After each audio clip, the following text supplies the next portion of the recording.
Le sac mboka bino banandi wa biso bonso na kati ya TV lolaka ya nguluzi mbangu nkembo lokumu ezongolebele tata mobateli mokele ya solo ete nzambe ya mpungu tolendo oyo ya solo nguluzi mbangu ya ntungunwa mama kipa vitandona bankoko na biso nyonso babelelaki ye nzapa nzakomba akongo mongali vidi mukulu Mungu Baba, Mungu wa milele, Nzambi gaungu, kalunga, azwa lokumu. Yesolo bande ko balansomi ekolo Congo, ya solo toko bande mission pour la sabino ke tako senga vigilance ya tout le monde. Vigilance na bino alo ya solo ke tango ezali ya mabe. Tango ezali ya mabe na kati na mokili mobimba. Mokili yako ningana. Mokili ezali koningana ndeko mobali ndeko mwasi landa émission na bokebi nyonso. C'est là où vous allez comprendre que le monde bouge. Mes chers amis, totika la simate totika la kidibate tozala attentif et vigilant pour être bakosa biso lisusu te. Pour te quoi bakosa biso lisusu te. En quoi na non se ba manipulation o ba sala biso po ete ya solo na moment oyo totikali ba dernier na Afrika totikali ba dernier na monde. Est-ce que vous savez que Congo d'Antotila, c'est ce Congo là, votre nation, votre patrie, yango lesaka le monde entier. Est-ce que vous voyez que Congo mboko ya bino elesaka monde entier pour na nini ba bombe la bino secret que c'est votre Congo où ils ont nourri le monde entier, planète Terre mobimba Congo mute elesaka yango Congo mute melisaka yango Congo mute sala que monde tourne ndenge tourna lelo. Oh, ça que yoka comme nduki yako bete ka gauche à droite. Oh, ça que yoka comme un train, un avion, et ça que mataba bateau ko tambola grâce à vous. Ce qui batbaza ko lia malamu na monde grâce à vous. On se pose des questions, comment pays où ils ont laissé le monde entier, mais peuple yango bako kufa na nzala en famine, balobi que kuna ba pauvre, kuna baliaka te, kuna ba melaka mai te, même mai eau potable, oyo ba yebi na monde entier ke mai potable ezalaka otika la kaka na Congo vers 2030-2050. Mai potable ekotika la kaka na Congo. Mais on le la binoté. Mais na Congo mai ezate. Donc il y a des sociétés qui vendent de l'eau. Ce qu'on ne pas la banque, il faut réserver maï. Tu déposes l'argent, on va vous servir après. L'eau, maï. Incroyable même, frère. Comment sommes-nous arrivés là trop bas, jusque là que Tozani maï, mais tandis que le monde entier c'est la maï na Congo, le monde entier dit que maï est la na Congo, mais avant maï est Kauka, Bishop Jamaï c'est Kauki. Mais le monde entier dit que maï est Zakaka wana l'eau douce. Est-ce que vous comprenez ça, bana mama Congo? Pour la côté vous sommes nini toza ko sala. Pour la côté niveau na biso ndengeni déjà trop bas. Mes chers amis, où allons-nous? Comment sommes-nous arrivés trop bas comme ça? Comment tu es déshonnêté? Quand on dit à quelqu'un, mon cher, est-ce que ça c'est normal? Ah, comment on a dit non, Oui, yo wapi. Oye ngai ngana soba na nganda ko États-Unis na Canada na Suisse na Belgique na France te. Ngana carte d'identité na nga ba Belge ba Allemand ba Canadien ba Américain. Bololé ya moto zoba ya moto. Bololé na yo zoba na yo. Wa mayele te na kata mutu na yo. O tika bana na kati na bololé. Oko zanga même ndako wana yo ozoko bete na toro na papier osana ngo ba Belge ba Allemand ba Américain oza bololé na yebisio na lobelio oza bololé à tata bololé à maman à moment oyo que monde entier yebi c'est fini, c'est fini, la faillite est déclarée. Papa merci na baleko lo bandakala boko tikala ki diba bino ba Congolais fimo boko zo ya kekele ya mbangu boko regretter bokati bwana mbongo ya tara mbongo na mbongo Congo wana oko regretter papa ko regretter maman lelo na le video na rappeler yo ce qui arrive oko regretter. Voilà bande ko bana somé ko le Congo, c'est vrai que ça fait très mal ya ko ça bino ke ya solo Congo de moto ele saka mokili mobimba mokili mezo lia mokili meza ko da sepela ba ko boka ka bilo ko lia mais biso na kati de ko le Congo ta ko lela ka bilo ko lia y a pas à manger, y a pas d'eau, c'est incroyable, c'est absurde. Les frères les autres parlent qu'ils sont intelligents, ils sont intellectuels, ils réfléchissent, ils raisonnent, ils sont capables de coller sa bateau dans des institutions. Bandeko, voilà bandeko balance le Congo, mokili mobimbe za ko lia malamu, za ko mela malamu, mais mokili wana moto za ko lesa mo bateau, mboke za lesa mo dans le Congo, mais ba sala stratégie, ba le la bibliothèque bino ba te lesa ka mokili. Balaksa bino ki boza ba pauvre et Congo n'espère dépendre de l'américain ko Amérique est plus riche que Congo, Belgique est plus riche que Congo, France est plus riche que Congo. C'est donc c'est pratiquement impossible. Mais bah comme ça bino yango réalité ba le kuta est comme bosolo est comme le kuta et bino ba kolomboka boko tu peux na kati na le kuta wana pour nous bande ko bino vérité. Bon, on dit au gouvernement, ce sont ces gens-là qui se complotent encore, piller les richesses du Congo, voler comme un papier, ou la carte na banque, bazon, mais bango, kana mboka bapaya, na mboka mondede. Idiotie. Qui bonnerait à battre. Et Bozawana, c'est notre ministre, non? C'est notre président, non? C'est notre député, non? Vous êtes malade. Vous êtes malade, ce sont vos ennemis. Ce sont vos ennemis, tous ces gens-là. Voilà même comment on a sommé comme Banabilaka, Banelonga, tant on a besoin de coquilles à quoi, dans le vérité, bon solo, c'est bon solo, comme ça, moko na moka yebake, ya solo, tango ya mvuluzi kimbango, dans tout noir, dans Zambia, Pungu, Tulendo, tobele kaka yala kuyala, contre ton vimba, kembo pe le kumo ezongo le tata mo battre mokili, mokili ako ningana, mokili za ko bouger de partout, ce que vous avez formé, boluka kana kansi tout ce que ba TikTok botala kanini, botala eloko nini mokili, comment ils ont tambola. Comment mokili yako tambola, mokili yako ningana makasi, mokili bimeza ko lela ozo yela bango, ba comprendre te eloko nini, ba calcul na bango o salaki pona ko kosa mokili, ba zo ko sauter, ba échouer. Alors si ba ko mona pelega solo mokili ya telemi, nzambe mokili ya telemi, oyo ako atia bango na kati na confusion. Confusion eza ko frapper bango. Et alors biso ne toya ka wana le pona ko kebisa bino, bana mama Congo totelema.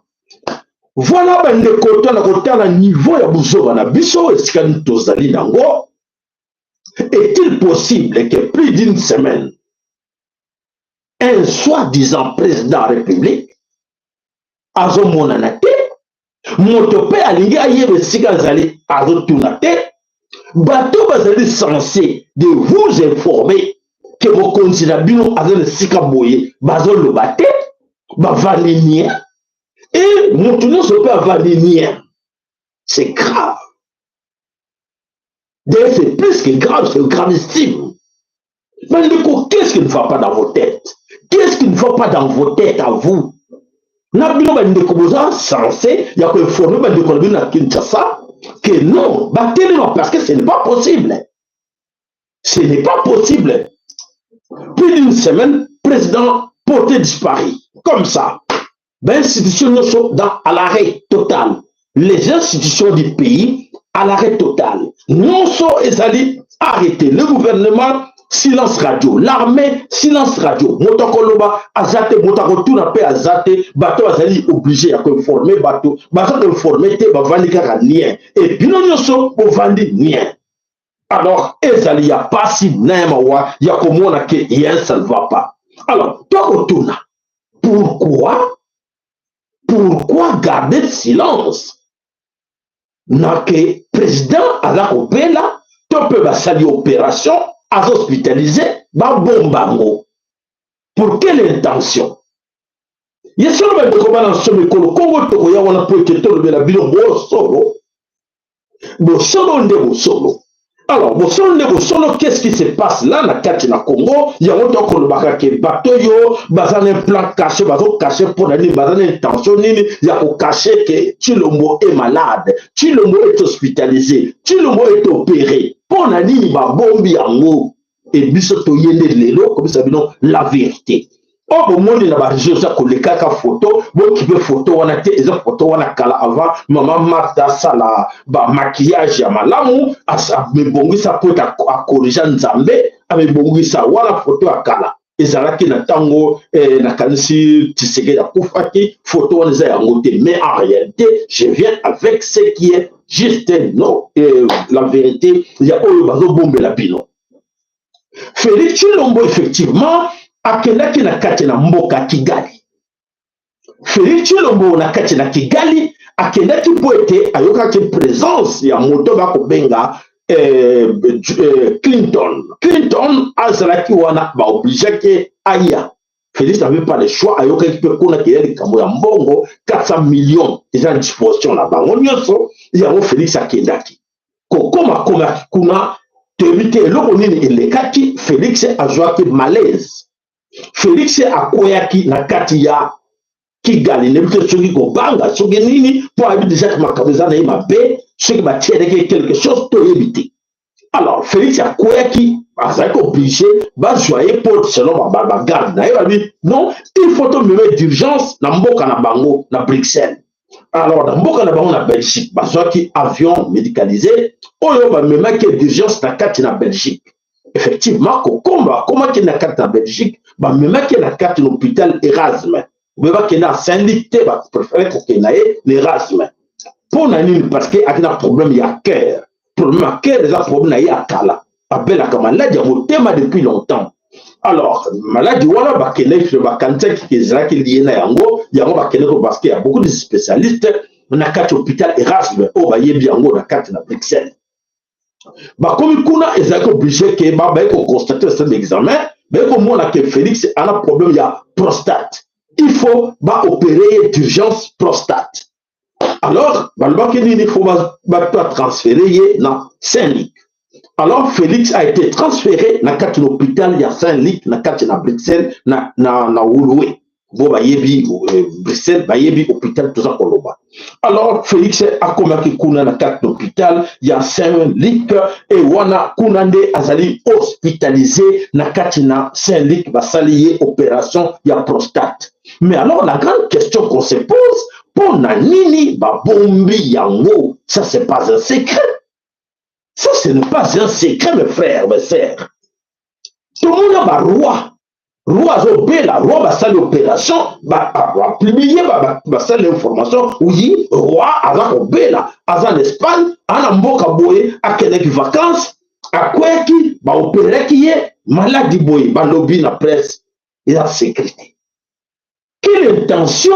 Oh, le bateau, par exemple, bombe avant le baquet, Adobela, en 4 minutes, au moment où on a 4 hôpital à Saint-Pierre, il y a des va-et-vient, il y a famille, il y a Chilombo, bah, bombe à Naka. Bako bomba na ba voiture ba côté na parking ba bomba ko bimba mona bisoté ba ke no kota ka 4 minutes. Pourquoi? Pour nani ceux qui vous salaki malamu na mabele ko le Congo ceux qui vous traiter ba congolais malamu pour président fo azara mutu moko ke na tanga za ko bela boye la population va inquiétude, va inquiétude que non ah président la biso hein tellement que marché terrain tout ça mais si ko bino bozo ko bomba nini et bozo ko bomba pour la nini pour la relaxation solo bo diriger mboka très mal bo détruire mboka za na makati mo bulu ya bozo ko bomba pour te mo bato mabi bo moni ndenge mo kideza ko mabino mabeno so la sala ka efuta makawa na si pote bato bio ba yake no e basana mawa president na bangwa zo bela bana mawa bozo bomba boko bomba pour la kweba ba be o sali peuple congolais là ça pour souffrir de partout misuso ayo situation boy angaye akfo na mela champagne angaye na komela na meki bato bi baleli sato ba bengi nga pona ah sika kufi na komela champagne sika kufi na komela kaso de masanga sika kufi na komela pele na mela kate. Voilà mes chers amis, pour nous continuer à niveau que souhaiter malheur ya monde. C'est là où les autres soucis. Souci de ça, on a poté ma bé au chilongwa sali et l'équipe mingi. Ma bé au libote à chilongwa sali et l'équipe mingi. Bato va souhaiter lui wana ye. Et c'est comme ça dans les colopes et les allez souhaiter n'engue wana. Pour na mabe ya sala mokili na place bato ba yoka mawa ba regretter mais bato ba souhaiter non c'est mieux akufa na ye pour azandoki pour aza traître voilà là où nous sommes arrivés muntu bantu to comment un esprit a boité comment bantu a comme l'esprit a boé que souhaiter le roi ya mutu pote mabe eleki mingi. Voilà, bah, des condés nini, attends, tu sais que Mongo et ça là que l'oko morote, Mongo et Futaka et l'oko et Sali, Yango Tono, le Labino, Yango Tako Monanero, Bami, ma cancer qui est sur la commune à Mongo et Belé, ce que nous avons gardé pour lui, rien pour les autres, Mongo le Mouté au monde et comme ça est sur Kini. Toi, comme moi, on peut bilongi, coucou, bilongi, ça, Bébaka, on a fortune. Et puis, Hippolyte Kanambe, il est encore plus jeune que nous autres. Mais ce que vous avez l'onginae, mais c'est un hasard de bon nini. Pourquoi qu'est-ce qui ne va pas? Donc ça veut dire que Azana a comme milliardaire, mais a comme un problème collègue. On a un concept de couper Sabino. N'a pas tel le loup ya moutame o. Mais mouton de nous comme mouton boma. Mouton de Azana fortune. Ana ba mbongo 1 milliard, mais ça la bonheur n'a été. Et ça la bonheur n'a été. C'est là où il faut bino ba bande, tu voyez ba ke lokoyo. Biso ba bande tu te ba makambo oyo.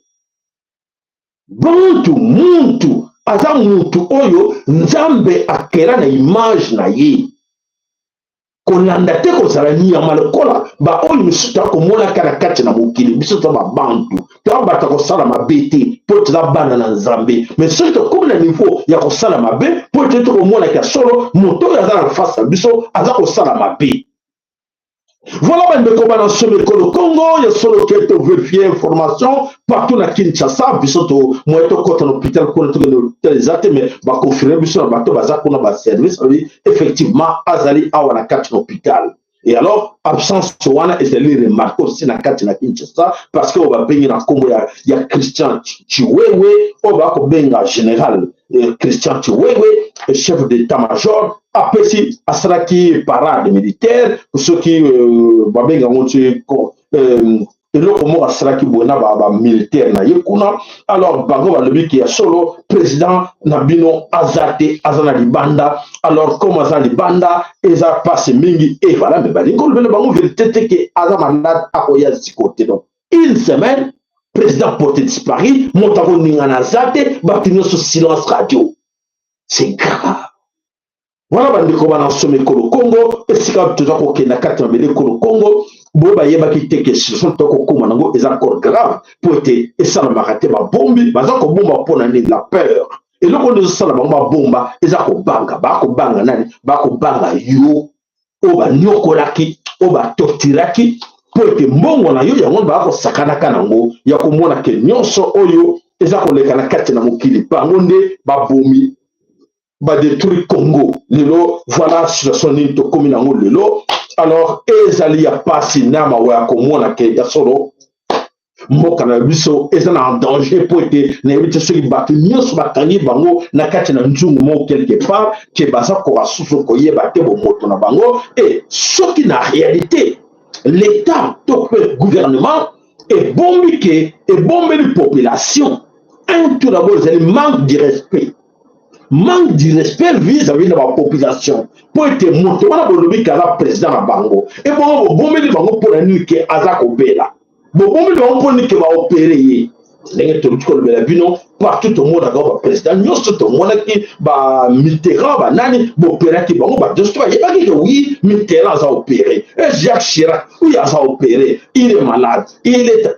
Mais pourquoi on a Congo donc, voilà pour le Sabino qui va considérer la communauté. Bah, monde bino ba niama. Donc, bah, considérer comme ba niama, parce que mon solo a corrélé, mais comment? Mon tour arrive à sa président, il y a Wapi, il y a Bisso, il y a payé le Congo. Alors, il est malade, c'est notre président. Pour ne pas bomber les Bisso. Pour ne pas bomber le baquet, à l'hospitalisé. Pour ne pas bomber le baquet, opérer. Ah, il y a quelque chose qui se cache là-dedans. Alors, tout le monde, la vigilance que nous demanderons à tout le monde. Vigilance de Rosegana, Bino Nyoso, Bana Mama, Congo. Il est temps que chacun de vous, tout le baquet, plus jamais tout le qui mange à la tête de ces pays-là. Alors, tout le monde a déjà pour la cause, voilà. Pour dire déjà que Ezali Kosala passe mingi, Nakate na Bango, Kelelo, Félix Akoya, et bon, Luka, ndegeni na moment oyo, pour votre information, se réunir à gauche, à droite, dans Kigali, na Uganda, se réunir na Poto, à Nakate na Belgique, na Union Européenne, Luka solution. Luka solution. Et alors, solution, est en faveur de la bissoté. Pour tester, comment est-ce qu'ils vont réfléchir, comment ils vont raisonner, comment ils vont réagir par rapport à l'État, il y a Mouto. C'est, il y a un petit bombe secret. Alors, bino boye bien aussi, bino non sur la vérité, et comme il y a un bisso, Congo, bon, pinga la bisso, avec un besoin. Tout n'a pas beaucoup avant et comme trop tard. Avant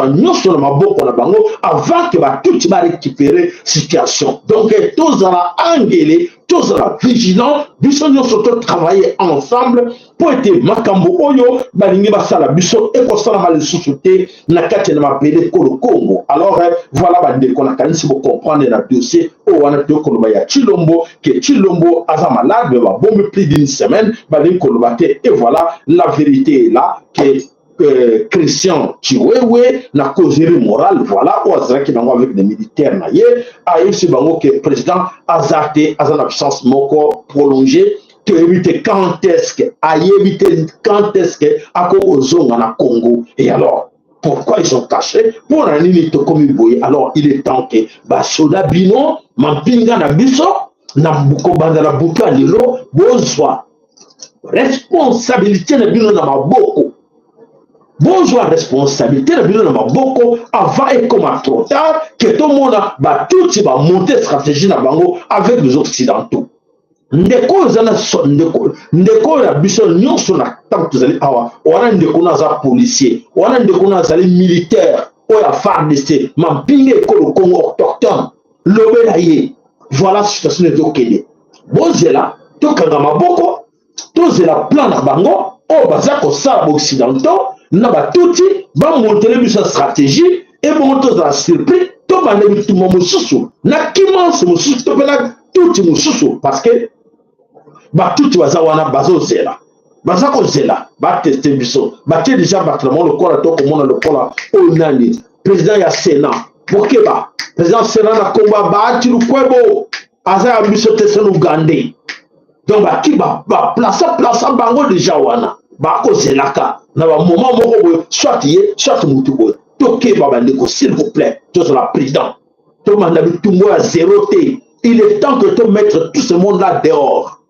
maintenant de la union so ayoki biso na kanisi na kati na situation au tozanango oyo makambo ya Félix Antoine Chilombo oyo na kanisi ba ko ba gouvernement na ye ba na respect na biso te so ba na respect na biso. La première chose c'est là qu'il faut former biso avant biso moko tous ba décision te ba ndenge nini to sala mais siko ekomi ba komi ko sala na katibini ba congolais ba yebite ba kolomboka ba congolais ba yebite ba kolomboka la kanisi bo comprendre très bien partager ko quatre émissions na au tinir ba de comme si so poete ba yeba réalité de ce qui se passe la carte de Congo et pour la ligne bazo bombe la biso vérité yango. Voilà, la vérité est là devant vos portes. Alors bandeko, chaque pays au monde, je pense que vous voyez bien que ezalaka et protégeaka ba intérêt na yango. Pays nyonso na monde et lukaka ba intérêt à nation wana ya pays wana avant quoi que ce soit, même aux négocier, même aux arranger dossier, bah lukaka intérêt tout d'abord ya nation. Mais la bus le contraire, bus de comment est-ce que vous protégez bah intérêt il y a pays mususu. Donc c'est à dire que où est le carte de Congo, où est le carte de Congo, donc au moins là ba to nyoso ba indien, ba pakistanais, ba libanais, ba nani, ba nyoso ndenge zali boye na moment boye, ba zo trembler déjà. Pour ba yebi que non, ba intérêt na bango commis en jeu. Ba intérêt na bango commis na bokebi. Bango nyoso pour une parce que ba yaki na ndenge bolamu te na bele Congo, ba yaki na ndenge ya ko sala mabe na carte de Congo. Alors ben na Congo ba ignorant en tout cas na bisibino que totelema s'il vous plaît biso moko tozala na angele pour la côté la ke ya solo bandeko yo total liboso na pouvoir baza ko yibaka po ba mema mbongo na étranger ba ko yibaka beba yiba pour te abongisa mboka te ayibi po mema na libanda o yibi ya moke asalika geste mais ya mingi non so ezokende na libanda. Donc tozala angele tozala beaucoup d'attention na tout ce monde qu'on croit que baza ba gouvernant njokate basali ba ennemi na biso na kati na mabele yekolo Congo.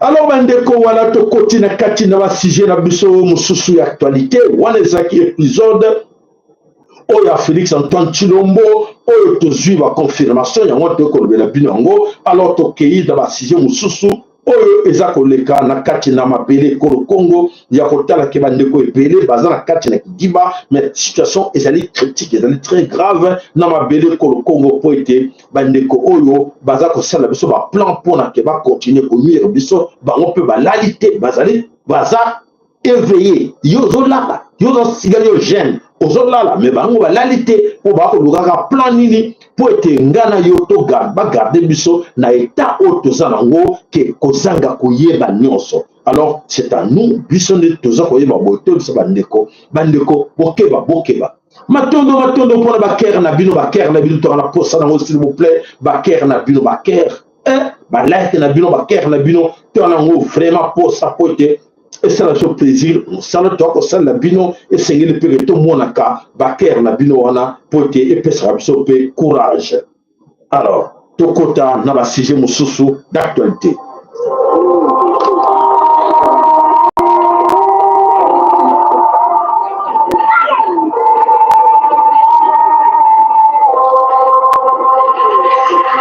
À venir encore à détruire les toits on a qu'à construire. Il a fait toujours mon lingue na patrouille. Fait par le bandeni à Zani à Koui. Bapia comment vivre na dia Bakoui. Pour qu'à tambo qu'à chômage et mati. Balobet que c'est la chose même pas facile. Le monde tout fait encore baka ko trahir. Bamati ambo kwa moi ko ba diploma na est. Le monde wana kanende ba ko tola poste ya mako bote kapia kongola ni suka. Omone kana vita kama ndele baba chami na sima bavande. Baba tafikia kongo ba ko ma prévenir congolais tellement pour mboka no sur télémitié nana kuzola yo mboka no. Il y a combien des années makile kangi droit de l'homme. Vous pas du soto civil génocide. Mais jamais dollars na parlement dollars la conduit pendant que bande qu'on a dit sur la commission d'abri. Merci. Voilà moi na biso yembi makambo o sengeli o to ko mona ke eza ya bo pasi na kati na mboka ekolo Congo et voilà la situation où tu dois traverser na kati na ekolo Congo eza ko senga na tout le monde à Téléma. Allez, tokote. Mais sincèrement, moi je n'ai jamais vu quelque chose comme ça dans ma vie où le président de la République il est tout en partie. Il m'arrive de moments, moi personnellement, là, de me réveiller un matin et juste me poser la question, mais notre président de la République se trouve où aujourd'hui? Et parfois, je suis perdu parce que je ne sais pas dans quel pays il se trouve. Ça ne marche pas comme ça. Le président doit rester au pays. Il doit travailler sur les problèmes du pays, pas faire le tourisme sur le plan international.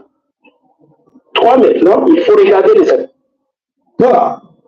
Voilà, président porté disparu, président de la tourisme, tout le temps dans l'avion, et voilà, bande kona bo ba soutenir qui est, on va s'agir ba vraiment master, ba comme mona et ba moni et comme trop pour être ya solo, ça ne va pas. Alors, bon ba kanise qui ya solo, tu le vois dans la solution, njokate ba to ko constat, ba comme ko constater, ne to le vois que tu le vois problème ya Congo. On a prometté que va soldat. On a promis qu'il y a militaire et le Moko et les Kosalemate. Alors, les policiers, ils se suicidé. On a policier, à mon passé de qui moi ça qui m'y est dans le tant que le Belakabino va ndeko boko futa yango. Tala ma policier, on a ami Djembi qui singana Kingo, policier a se suicidé pour être passé et l'équipe. Voilà, et ça y a passé minina mawaya komona situation auto komona on a carte de Kobo. Et alors, mes chers amis, on a dans le Kébignoso, ma tante de la lac, ma tante de la caire, na bidon. Alors, situation aux akoye la bus de Bosso. Toké banango ma casse s'il vous plaît, parce qu'il y a un plan. Il y a un plan où ils allaient au Salema, mais Bakebele, Bazakoye bananité. Alors, tu es comme on a Motolokola, Olengankoy. Olengankoy, Moyebiye, Oyazali, Azala qui est proche, il y a Hippolyte Kanambe, Olengankoy, Balobi, Kouraya, Lobi, bon, Abimisi Bamboa, Abimisi Bamboa, Papes, Bataliban, Balia, tu vas Abimisi Bamboa pour Asarani, Elin Koloba, Mi, Botalanano, image.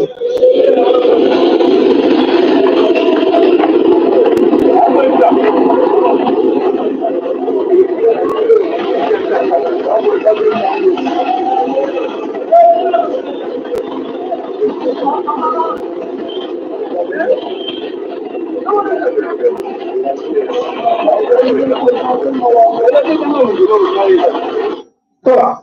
On est dans quoi ici Bamboa. Avant que tu on a venu à Kinshasa et nous colobadini. Et un message.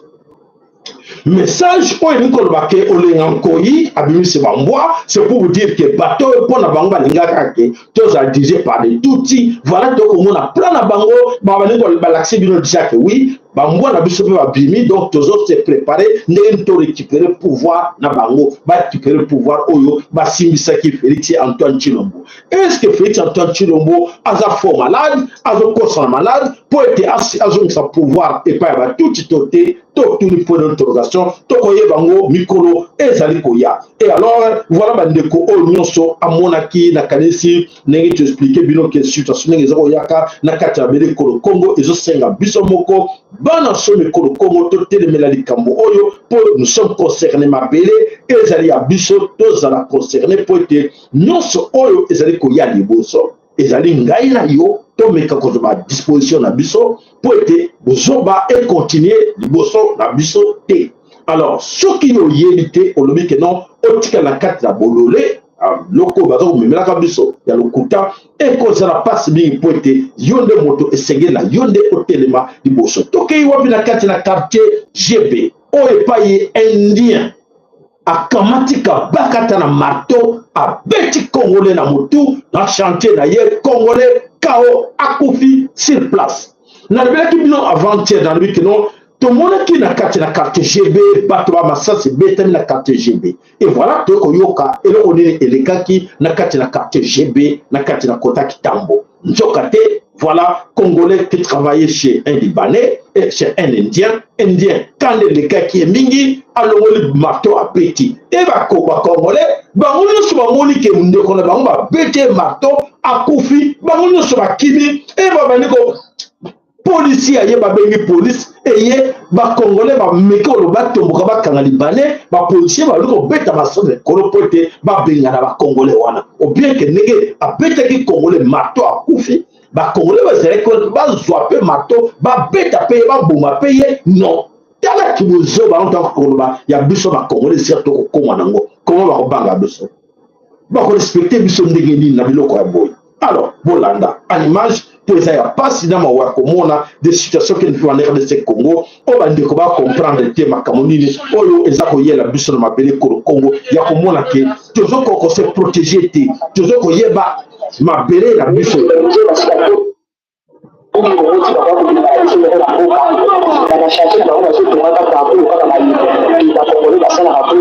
discussion il cas qui na nze fait comme lui nze pas pour mutima mpuso pas congolais nze le puta marto anita congolais na mpuso congolais kaka kisi il faut choquer parce que quand la famille même pas collègue na bandi na congolais na zaidi il a réagi face à nze a réagi tout ça c'est que la police est à sécuriser nze alors ça il passe que je fasse même ma collègue ni bazaki au lieu de la télé histoire ba isa qu'est-ce qui s'est vraiment passé dans une partie sur la débat dans la contexte nze batapa sur la télé bango na bango baza banani na kongo banda zaidi ya jeshi ça pacifique ezaki en bouteille bakenge ezaki na transport toujours landaka na nuna ka bango ka bouteille ezaki na base de vie na kuna na médecine et la police a pas na ka protéger pour le complexe que la police parce que mona nze na banda ka akuka basa zini na police na mbata et police a dû protéger le cas juste des informations pour la gouverner par le nze wana est-ce que ma camarade a elle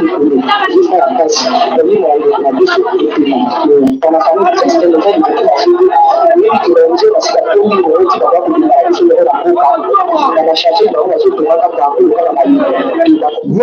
voilà la situation déjà pas sinon waya komona bakaya boye toza respecter toza la dignité bon souvent komona normal parce qu'ils sont corrompus. Et alors, voilà la situation, tu as continué à nango et ça la passe mingi, biso ba bantu, ba pa ya ba yeb na mboka na biso ba respecter biso te pour la buso ba bonyama, o toza nango pour na le koso ya mbongo. Mon pa ya ye alaki na mbongo te, akomi na mbongo liboso na yo, akomi ko nyoko na yo mukolo mboka. Voilà ndeko na biso alobi ki ya solo policier oyo awote komi Jembe Kasinga, wa se suicidaki ezali pote chef na ye azaki mwasi na ye. Alors, chef Nazaki moi c'est pour l'année parce que chef Nazaki a bon mingi kolekaye donc mon chef Naye après c'est moi c'est ACD.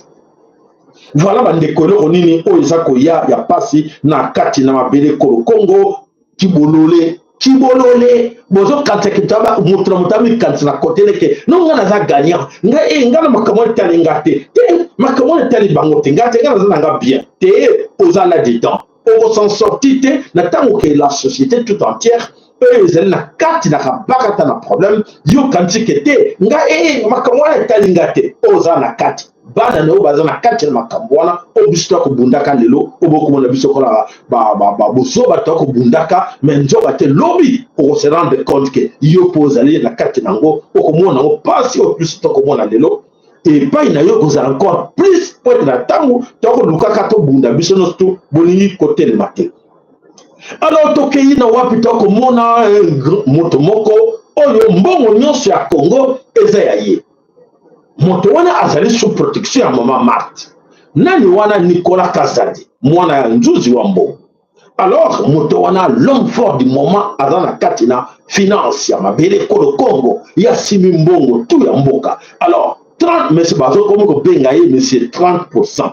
Aux ambos récupérer la carte de Congo, la carte du gouvernement, la carte de l'État, la caisse à l'État, il faut 30% wana yé azwa. Même si on paye ça 1000 francs, $1000, l'État va devoir yo, il faut 30%. Donc na $1000, il y a joué comme 30% na yé 300, yo va payer 700. Et alors fonctionner quand wana. Et alors le monsieur en question botala et le konini asali na ma campagne na kaka ma campagne asali cité mobimba ya ye moko bolanda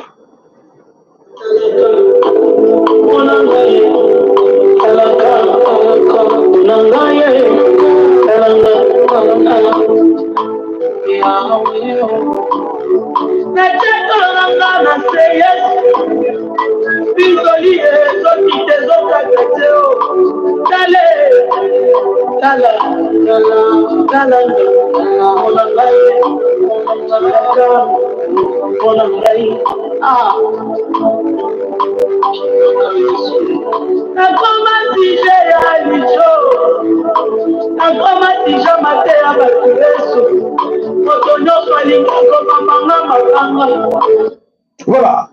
Batie nzembo ya Yesu na bango etandis que moto wana zele moto na satana oyo bako tcholaka bato na kati na Congo voilà kozwa ya moyibi et comme si yango dokumu bango na ba pasteur ndenge moko voilà ndenge nini moto wana ensanchir na mbongo ya ba congolais ayibi nyonso ye wana akomiko somba cité mobimba ya ye moko. Alors ben de combat dans ce le Congo tokei lelo na un grand dossier to yele kibino mokona lelo encore ya situation oyo eza ko yela biso de boso tokei na kati na mboka Congo central. Bolanda video oyo. Bolanda ngo na bokebi nyoso pour ko yeba makambo nini oyo ezele ko ya mabe ezo ko yela biso mabe me batebele ba ko betango karanano. Allez.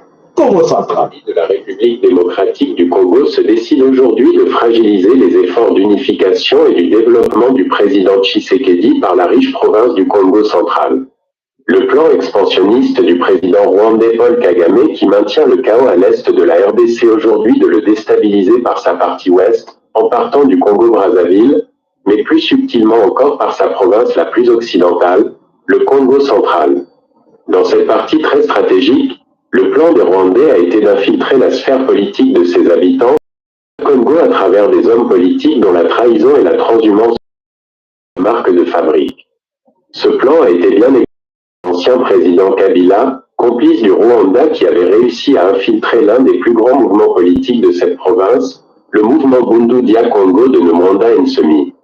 Cette infiltration s'est faite par Papi Mantezolo aidé par Deo Nkusu, un autre dirigeant politique pro-Rwanda, tous deux des marionnettes de Kagame dans l'œuvre de fragilisation de Nomwanda Nsemi qui indisposait le pouvoir de Kabila. Écoutez, Mantezolo s'est changé de lycée. Ça n'a jamais été membre du Bounako. Or, il travaille avec des groupes sur le Rwandais pour éviter. Le rusé Papi Mantezolo est à la base des tueries des adeptes de Bundu Dia Congo et a fini par trahir Nomwanda Nsemi qui fut arrêté, prétendument pour possession d'armes, ce qui n'a jamais été prouvé et qui, s'il ne s'était pas évadé, serait voué à la mort à cause du traitement inhumain qu'il a subi dans la prison de Makala à Kinshasa. Aujourd'hui, Papi Mantezolo qui se retrouve par miracle intégré dans la famille politique du président Tshisekedi, l'union sacrée de la nation, alors qu'il n'a jamais signé la charte d'adhésion de cette dernière, continue son travail de sape en voulant devenir président de l'Assemblée provinciale du Congo central, le principal organe politique de cette province pour préparer une énième trahison pour le compte des agresseurs rwandais. Mantezolo se promène avec ce qu'il appelle Foubi Ouf. Je ne me rwandais. Et quand je fais mon anniversaire, à 2h du matin, l'esprit me dit Mantezolo. J'ai encore un service de sécurité à sa famille. Et on a du Mantezolo avec les militaires rwandais.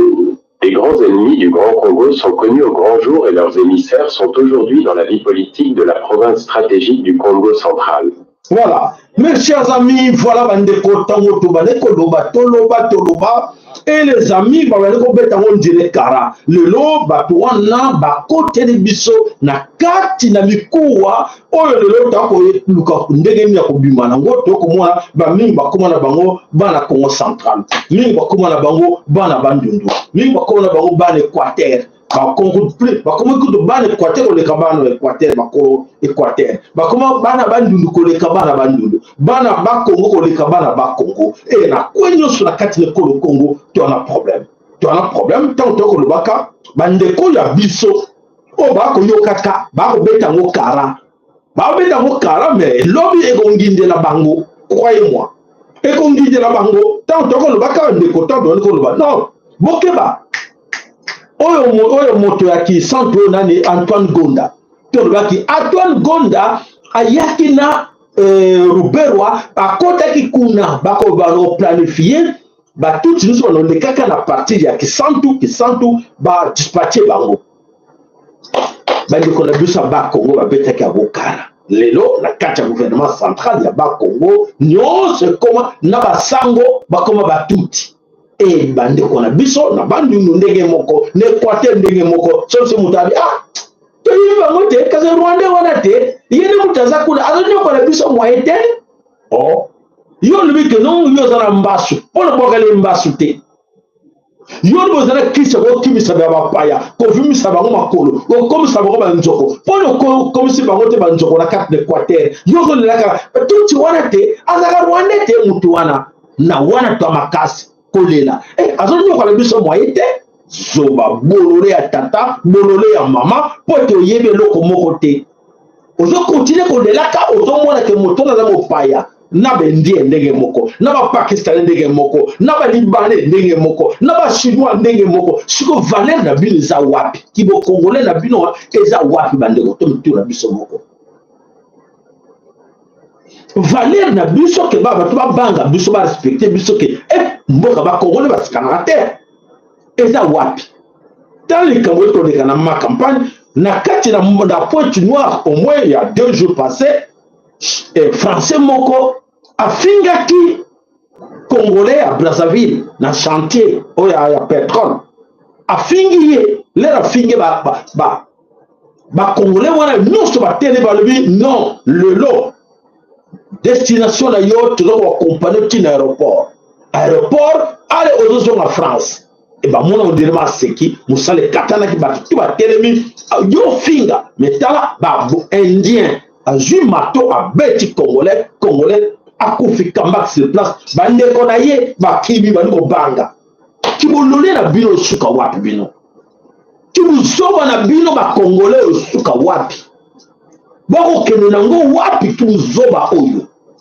yo moni chakuli banga les indeke ye ba beti mato akufi yo moni bebo tele bino suka non tombo ma payer comme ça peut sa corruption na bendien mususu na ba étranger mususu te yo bani ko banga yo kimi ne kona que zéro à quel zéro voilà et tu as biso poto ko mona solution ba côté mingi et côté mingi entre biso matondo na ba like la ba kera na bino s'il vous plaît to kana posa ba kera na bino tout ce que l'on fait là comme boulot les japonais terrain ma belle Congo alors soutien na bino to senga mingi ngwana to senga mingi soutien na bino kana ba kera na bino na ba like la bino pour ceux de communiquer non bocha cotisation mususu wana ekila yo garder l'argent pour toi au comme lango ebele au tchana ba sac ebele mais musa to ko sala eza nango etalika biso moko musala biso alors les camotés eza bénévolat mais bénévolat na kanti ba ndeko ba songaka mais bino mo wena no songa les camotés biso to ko le senga na bino kaka li songi na bino atala ba kera na bino et ko coûter nango rien on gagne rien là-dedans mais to quand même na besoin nango tosala mosala ba recherche ko lukela bino ko komaka banda tongo tipo ko lukaka ba information ko lukaka ko komela ka bino poto le bino est-ce que vous méritez comment le futa te tu ne bon comme ça on voit mais au gardanwa bon comme ça on voit on a bon comme riche allez bon gardango voilà ben de comment na somme ko le Congo to ke wapi na kati na mboka mujimai et pas une mujimai wa balengela kuna pe kuna ezali konginda opesi mwambo aboyi et pas mujimai wa balengela balobiki ya solo président na bango oyo azali kolata balobiki chaussure alata ka bo bitango balati batili biso moko chaussure oyo chilombo alati oyo batiwa bitango yango yo to chango yango bomoni talo nango $11,100 chaussure $11,100 Sur tout $11,100 c'est quoi ça? Pour n'angati l'ombo dirait papa na Tshisekedi a sommé là qui est chaussure moko ya ata ya $1,000 ata ya $100 chilombo a quoi que somme chaussure ya $100 et voilà mbongo va contribuable congolais alors comme on a chaussure ba $20,000 €, et alors à lui c'est quoi 2 millions c'est quoi hein 1 million c'est quoi ça? Mais donner $33,000 c'est quoi cette histoire? Donc voilà, non, on a respecté. On a respecté les Congolais de faute, on a dit les Congolais.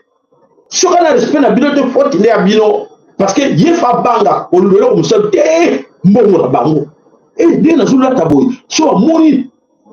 Emmanuel Macron, il y a ma baie, mais Emmanuel Macron, il montre la chair. Mais je ne sais pas mon bon bien ma casse rapidement. Mais il y a causé, moi c'est n'a causé, quand tu as sac il y a $28,000, $32,000 sac à Kitiwana. Et bah qu'on mon peu de sac wana. Est-ce qu'ils s'en foutent de vous? Bon on est là quand on a vu ça, vous avez boulolé, vous avez boulolé, bah zoba. Toi zoba, vous avez nous sortons du mango.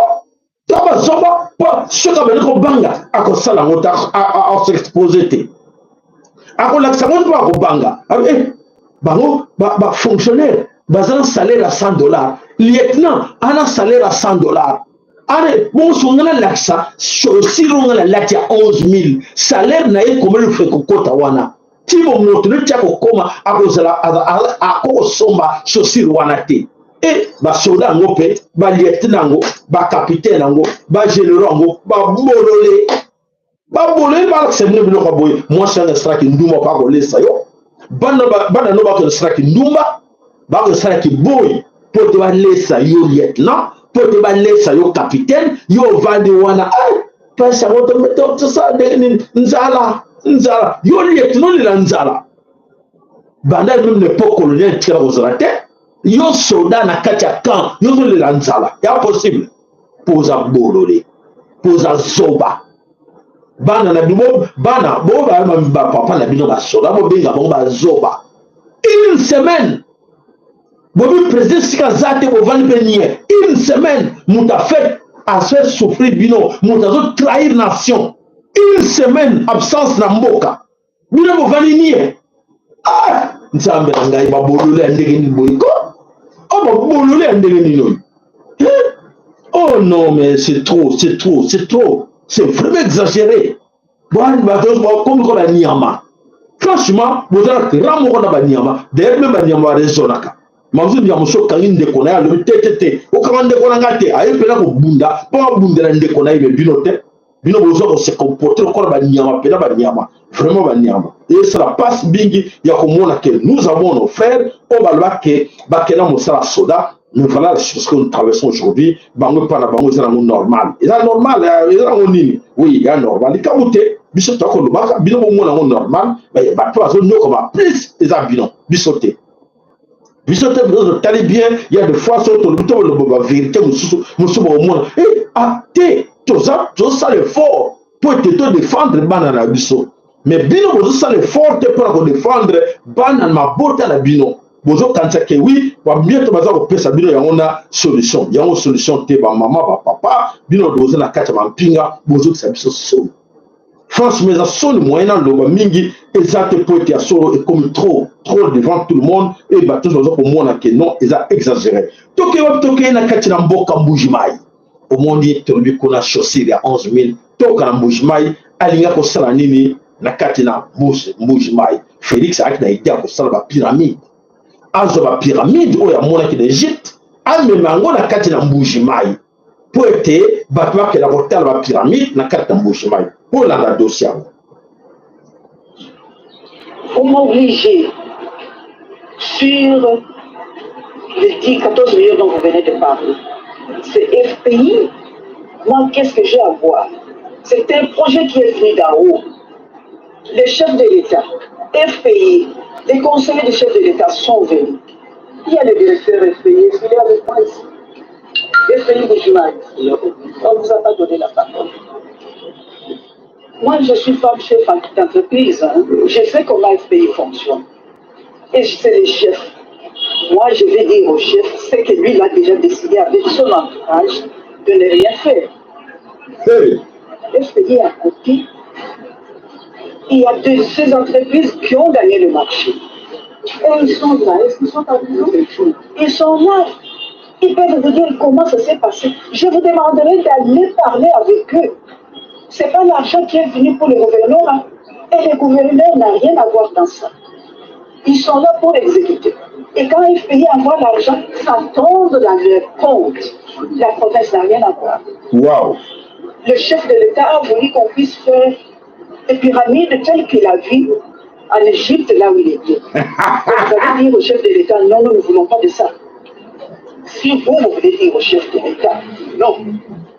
Le chef est là, les conseillers sont là, les conseillers, ils sont... Voilà. Voilà bandeko eloko nini oyo eza kosala pasi. Même chez lui, dans le Mbujimai, eloko te basala kanisa ke abibisi mbongo 14 milliards, mais akabolo on a master na ye. Et ake au parlement wa futa ke oui tozo sala projet moko awa ba soutien ba sala ba traçage.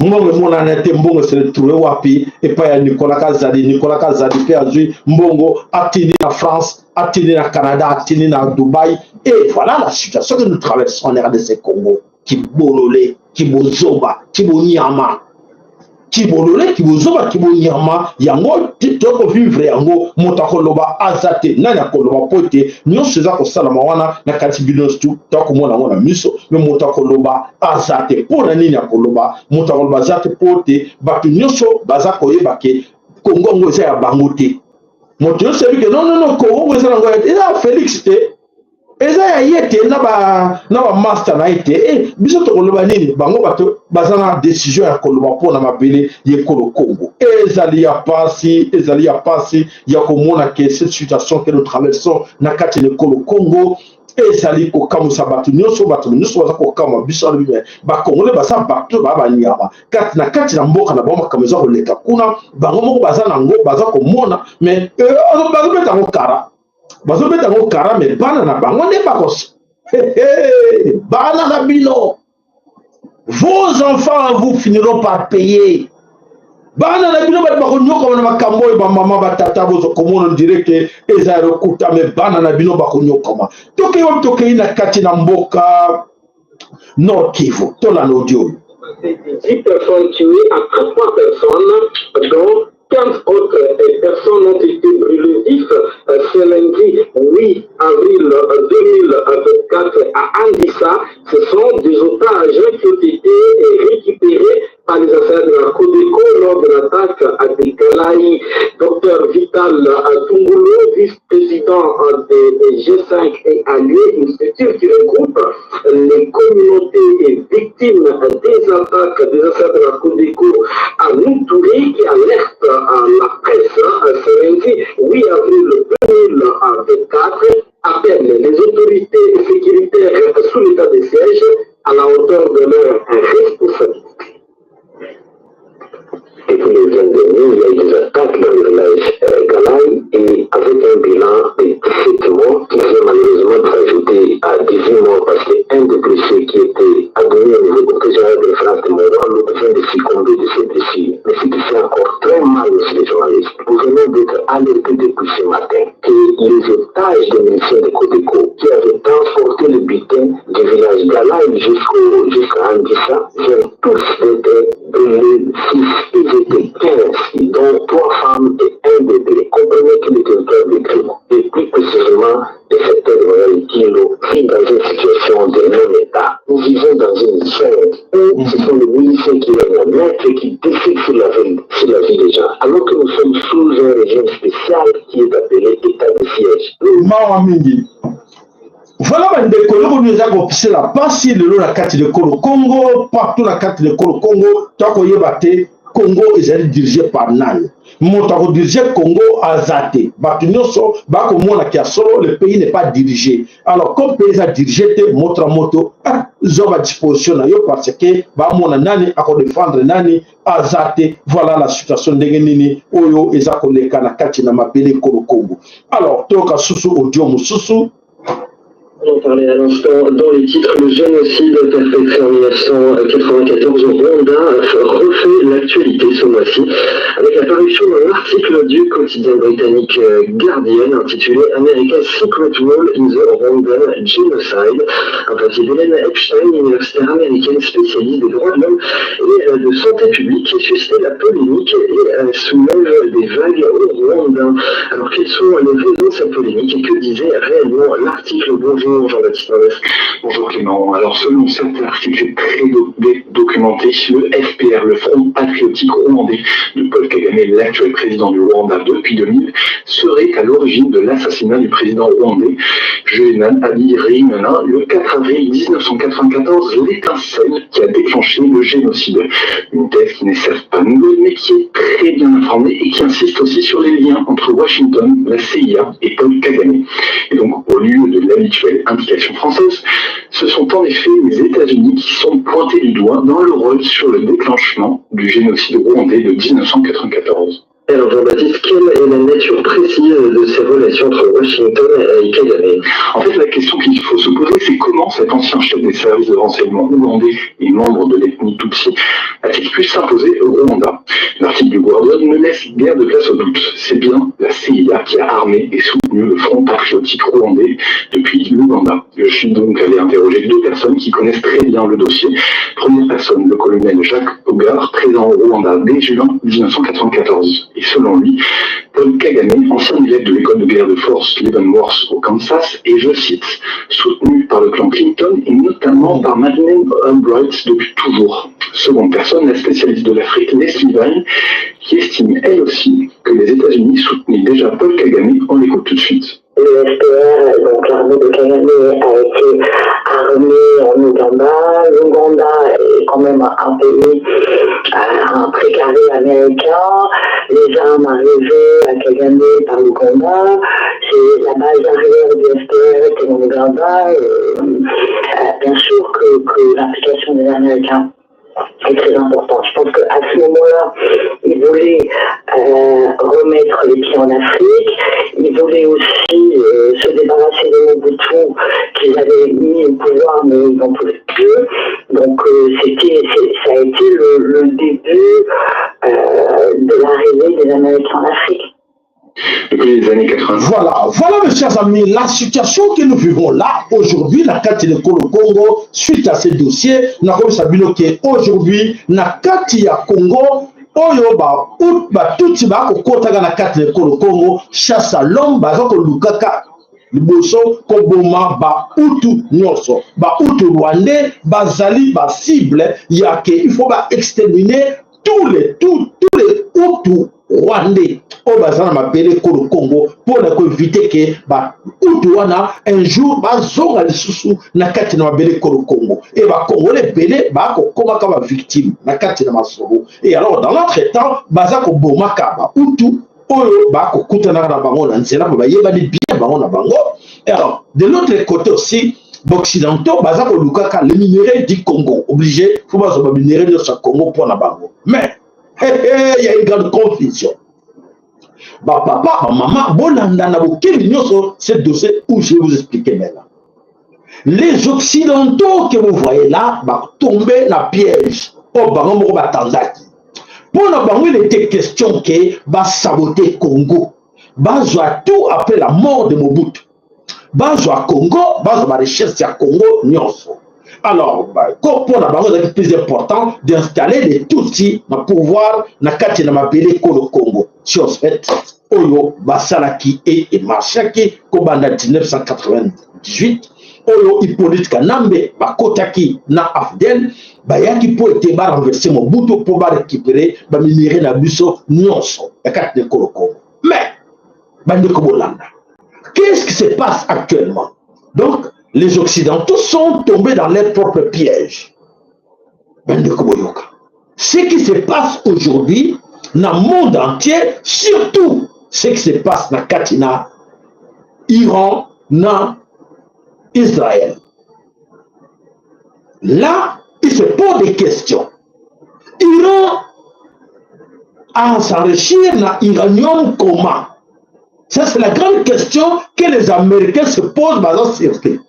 C'est vrai au moins que l'Iran stocke plein de stocks d'uranium.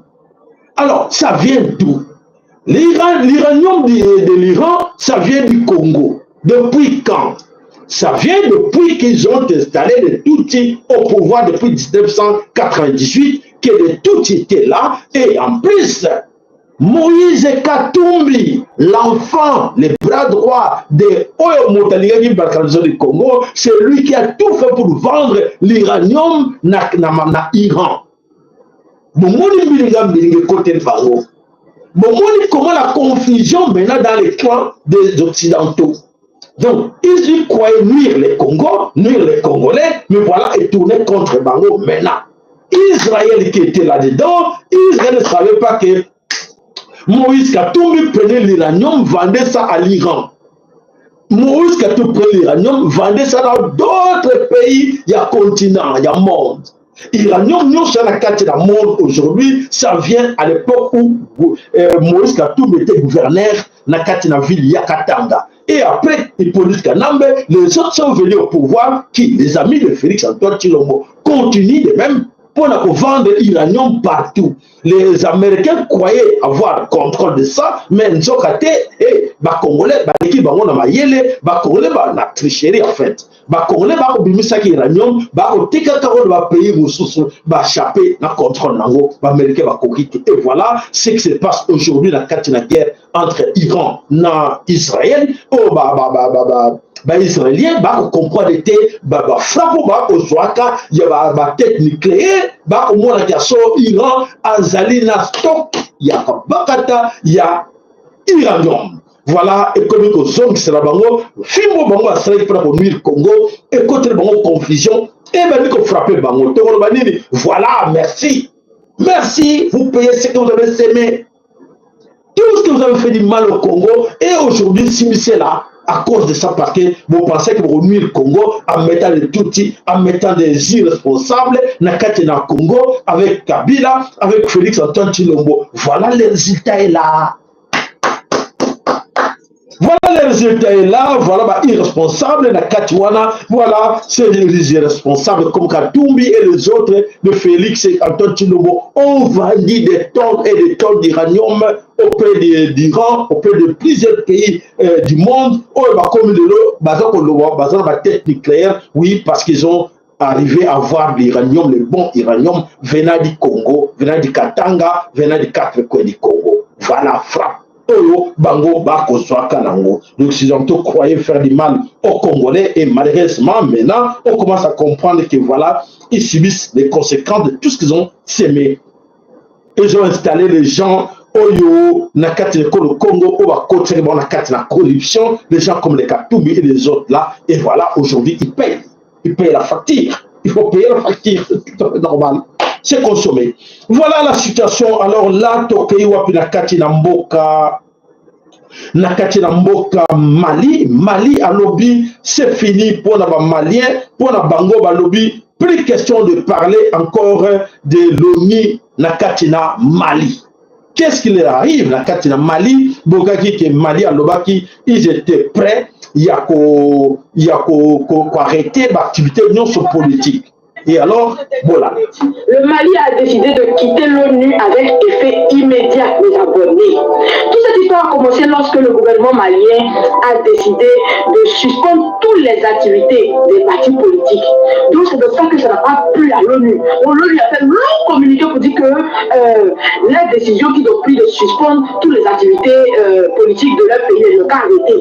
Que cette décision doit s'arrêter immédiatement. Donc ça n'a pas plu au gouvernement malien. Donc ce matin, je fais un long communiqué aussi pour dire que à partir de maintenant, il faut plus partir de l'ONU, mes abonnés.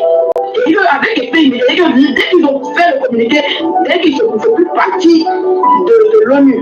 Voilà mes chers amis, comment la situation, eux, ils allaient trembler Mokili Mobimba, ils allaient Ningisa partout, Nakati na Mokili Mobimba. Et on verra bien comment la suite de tout ce qui se passe là comme événement, Nakati na Mokili, et comme ça, Batou, Ebele, Nakati na Mokili. Alors, bateau nyonso bayaki na mobulu na kati na Congo, na kati na monde aujourd'hui, babal wana nyonso oyo mabe ba créaki na kati na Congo, basa Congo mabe et bali ko tourner contre bango moko et voilà et comme milero de leur camp et comme ça bango se passe baza ko baté quoi faire à ce moment-là. Alors, Tokei na kati na France. Na France, la colère monte chez les Français. Bolanda, Français, Moko, guerre qui est livrée contre les peuples. Ça fait des années que je m'interdis de penser ça, que je challenge en permanence ce pressentiment. Tout s'aligne pour démontrer que leur objectif, c'est de tuer le peuple français. Et à ce stade de mon raisonnement, tout abruti qui conteste cette évidence est inintéressant, hors jeu, c'est une victime. Maintenant, je ne peux discuter pour ce qui me concerne qu'avec les gens qui ont les yeux grands ouverts et qui savent qu'il faut prendre par la peau du cul ces dépravés et les foutre loin de toute possibilité d'avoir un impact sur la gouvernance de la France. Il va falloir qu'on mette nos couilles sur la table, parce que sinon, d'avoir ce dernier espace de liberté qui est Twitter, X, eh bien ça n'aura servi à rien. Ça ne sera que de la parlotte faite pour nous épuiser. Alors si je ne trouve pas de héros, de gens puissants, etc., et ben ça sera un blaireau comme moi, sans zéro notoriété, qui va mettre ses couilles sur la table et qui va dire qui veut partir avec moi. Et vous savez quoi? Si je meurs même pour rien, au moins je mourrai fièrement, parce que je ne peux plus voir mon pays crever à petit feu de cette manière-là, en instrumentalisant les islamistes, les transsexuels, les machins, toutes les fragmentations, pour nous humilier, quoi. C'est incroyable ce qui se passe, les amis. Et là, vraiment, il faut que tout le monde ait envie de gueuler. Et arrêter la politesse, et arrêter de leur faire plaisir, et arrêter d'être compatible avec l'espèce des macronards pour rester là dans notre sujet. Mais même les vrais, ceux qui vont nous sauver, ne doivent même plus chercher à être compatibles avec BFM ou je ne sais quelle émission de merde. Ils sont tous vendus. Voilà. Mes chers amis, voilà la situation. Oyo, ezali ko matsaba kanda na kati na mokili, et que vous autres, vous êtes encore en train de rêver. Les cigales. Les cigales, vous ont rêvé dans la carte de la danse, la carte de la bar, la carte de l'église, et tandis que mon kilia pour trembler, les autres qui nous souffrent. Voilà, on a promis que une chose dans le bac que Zelensky, la situation que Zelensky a au vivre dans la carte de l'Ukraine, c'est la même situation où il là Félix Antoine Tshilombo et les tout Rwandais, Rwandais, Nyonso, Ougandais, situation oyo eza koleka na Ukraine et kokomela bango bandima kité toi comme on a sur des événements à partir ya Israël. Nous allons voir la suite beaucoup moins nango kalaté tokei na kati na mboka France Toland. J'espère profondément que tu comptes t'arrêter bientôt parce que ce qui est en train d'être fait est un immense gâchis, pas simplement pour la région d'Ukraine, mais je pense aussi pour ton pays et pour la Russie. Et donc de mon côté, je ne peux que te redire une chose. Arrête au plus vite les combats. Je vais appeler Zelensky. Alors, Volodymyr, la base de la discussion repose sur les points suivants. Je cite Poutine. Neutralité de l'Ukraine, c'est-à-dire non-adhésion à l'OTAN, démilitarisation, reconnaissance de la Crimée de son indépendance et reconnaissance des républiques séparatistes du Donbass. Et s'il n'y a pas de révision et de discussion sur ces bases-là, il n'arrêtera pas les combats. Voilà ce que j'en retiens. Et tout ce que je peux faire pour t'aider, évidemment, je le ferai. Mais jamais je ne me permettrai de me substituer à la souveraineté ukrainienne et aux responsabilités qui sont les vôtres. Je vais devoir rentrer en Conseil européen, mais je suis de tout cœur à tes côtés et je ferai le maximum. Hey, Indio! Voilà! Voilà la situation qui se passe aujourd'hui. En Ukraine, croyez en tout ce que Emmanuel Macron disait. Et aujourd'hui, il est abandonné lui-même. C'est ça qu'on dit au tout Rwandais. Attention, attention. Vous allez subir le même cas comme l'Ukraine, comme Zelensky. Il ne croit pas. On verra, on dit bien. Qui vivra, verra. Voilà bandeko qui vivra verra donc moi nango que situation oyo ezali koya na kati na mokili ezali ya kosakana te po ete mokili ya kotambola na vitesse mosusu. Alors ba penaki biso ke na kati na France et na kati na stade match ezalaki na kati na stade de France. Alors coupure à courant et salami incroyable comme le col na stade des martyrs na kati na Kinshasa, coupure à courant et salami batinos tout dans l'obscurité. Courant et na kati na stade de France.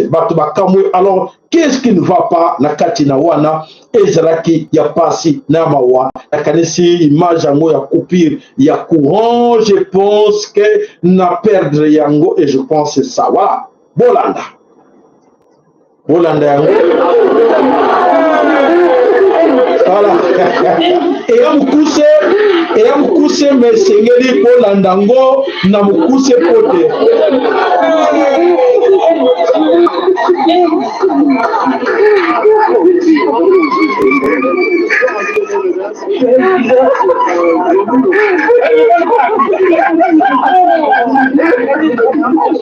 Mais là, on se sur une incroyable situation.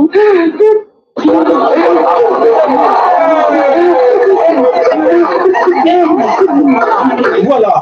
Voilà où va la France.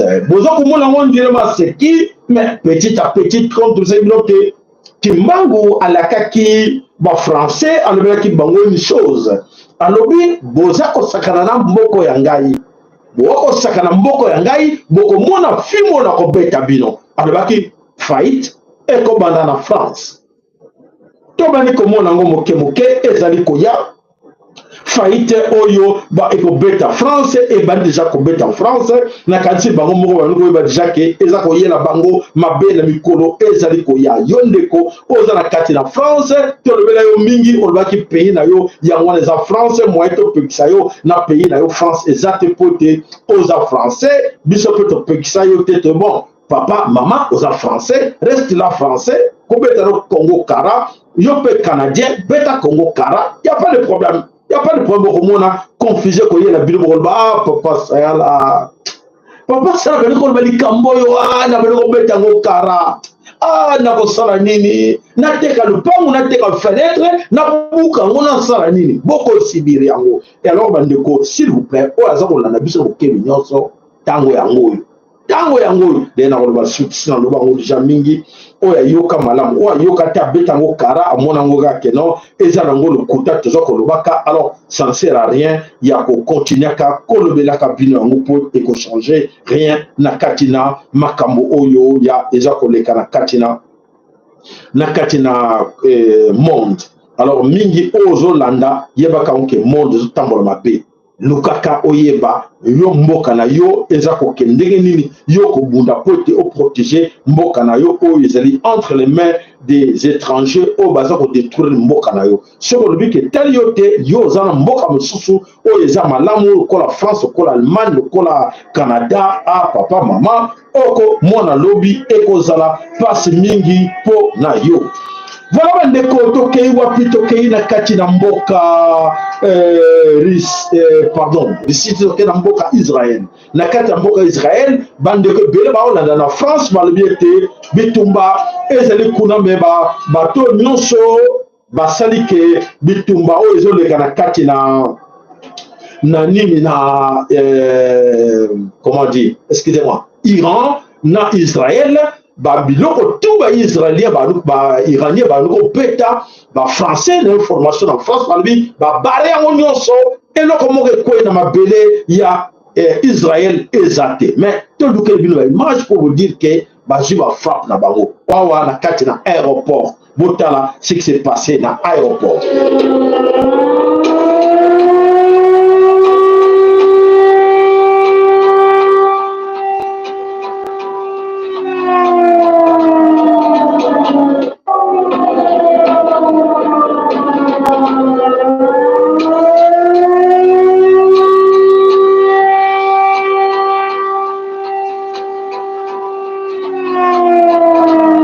Je pense que tout le monde et le connu les cas entre Israël et Iran. Israël et Iran, c'est Israël qui a bandé, qui a frappé, qui ambassade représentant il y a Iran. Et Boma qui plus de 16 personnes na katina Yemen quelque part wana et beta qui batu bakufaki mingi et alors siko ba iranien ba iranien ba pe non to ko venger tout ça ba congolais te OK bo beti bango ba lebite pardon beta le boko mususu et voilà ba iranien ba tomboki ba lobi ya biso escarmouche à la moindre escarmouche et ratakate. Voilà, à la moindre escarmouche des Iraniens, alors tout le monde qui est iranien va me parler de lui, tout qu'on prouve bien. Allez, en image.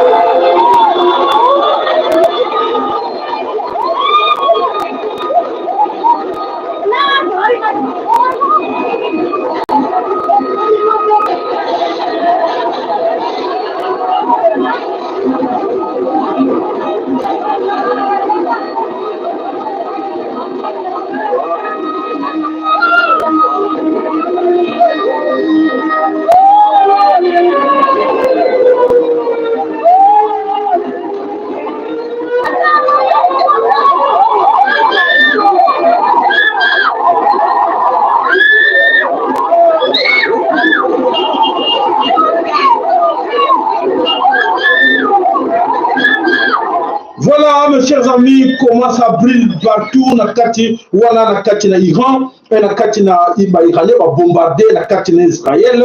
Voilà la situation de nini ezali kolela kuna bato bakolelaka po ete ya solo oyo nyonso tobisa bino ke baza basité de kola biso tolokaka moyen à la moindre escarmouche et à la moindre escarmouche après esali eloko moko te me bango ba répondre dans l'immédiat réaction yango wana na kanisi bomoni ndenge nini bato baza kolela na kati na mboka oyo tokobeli na kati na mboka Israël. Alors bandeko bana somi ko le Congo na kati na Ukraine tout sabino ki solo kuna pe ezeli ya kuyinda pote bandeko ba ko luka solution ndenge nini ba ko sisa makambo oyo na kati na Ukraine parce que Ukraine déjà c'est foutu. Demande pardon à son peuple. Le président ukrainien choque tous les membres de l'Union européenne ainsi que les gourous de l'OTAN. Le geste que vient d'effectuer Zelensky met fin à la guerre en Ukraine. Déjà, like et suit la vidéo jusqu'à la fin. Zelensky en colère traite l'OTAN d'une organisation satanique. Et enfin, l'humoriste Zelensky se réveille après un long temps de sommeil. Zelensky a déçu totalement ses maîtres sanguinaires. La Russie, après avoir annoncé le week-end dernier la prise totale de la ville d'Avdiivka, Zelensky, pris de peur, renonce à son idée d'adhésion à l'Union européenne et l'OTAN. En effet, le président ukrainien Volodymyr Zelensky a adressé un courrier au ministre des Affaires étrangères russe Sergei Lavrov après plusieurs échecs au front, lui notifiant la prise en compte à partir de grande ligne, à savoir la neutralité de l'Ukraine, la non-adhésion de l'Ukraine européenne, et pour finir, Zelensky dit qu'il avorte son plan d'adhésion à l'OTAN. Zelensky reconnaît enfin sa défaite totale au front après avoir livré une grande partie de sa population à la mort ainsi que la destruction totale de son territoire. Le président ukrainien Zelensky reconnaît d'être nargué par ces organisations précitées, que le grand Dieu tout-puissant pardonne l'humoriste Zelensky pour ses péchés et qu'il accorde la paix du cœur au peuple ukrainien. Vive la paix en Ukraine. Voilà, Bandeko, comment les choses marchent. Aujourd'hui, je pense que beaucoup ne savaient pas qu'on allait arriver là. Et voilà la situation, comment ça se passe na Katina Ukraine. Et il y a pas cinéma qui a solo, ça ne va pas. Tout côté de bâtir image qu'il y a solo na Katina aéroport, il y a Israël, voilà. Voilà, les images sont là. Na Katina aéroport, il y a l'aéroport, mais ça ne va pas, voilà, va attaquer encore l'aéroport, il y a Israël. Voilà la situation. Les ennemis, eux, allaient retourner dans le monde.